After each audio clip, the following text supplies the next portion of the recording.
The first thing you have to do is get your pattern paper and determine how much paper you want, then cut out.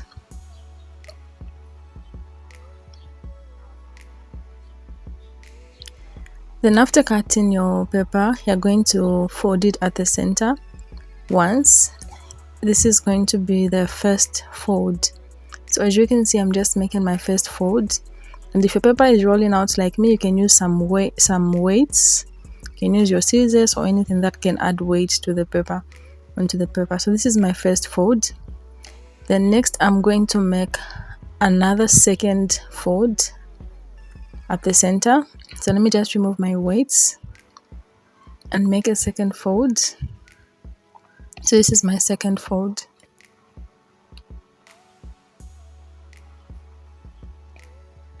Okay, so next I'm going to find my radius that I'm going to put here. So the formula for the radius is waist circumference divided by 6.28. So whatever, place the measuring tape around your waist and divide it by 6.28. Then whatever you find, you're going to mark it right here with your measuring tape.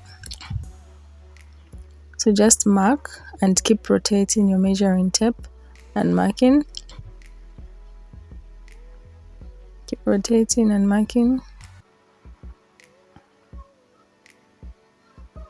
Keep rotating and marking. Okay, so that is my radius.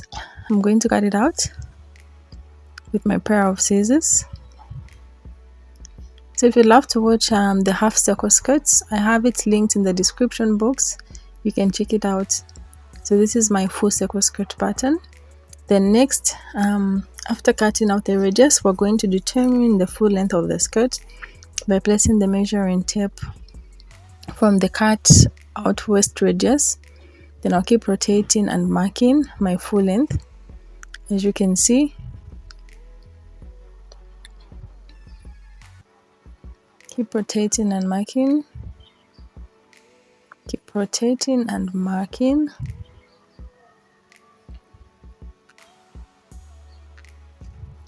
I'm going to connect the points.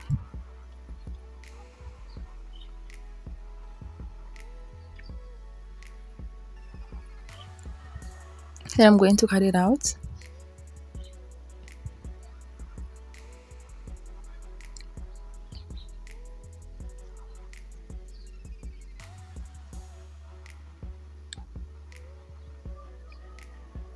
Okay, so I'm going to open it up and show you how beautiful the circle skirt pattern looks. So this is the beautiful circle skirt pattern, and it looks like a circle. So that's where the name full circle skirt pattern comes from. So if you want to cut your zip allowance, you just have to get your pair of scissors and cut out the zip allowance. Let me just cut it out for you. So that is the zip allowance. If you found this video useful, don't forget to subscribe and give it a thumbs up, and let me down in the comment in the section if you have any, in the comment section if you have any questions. Bye.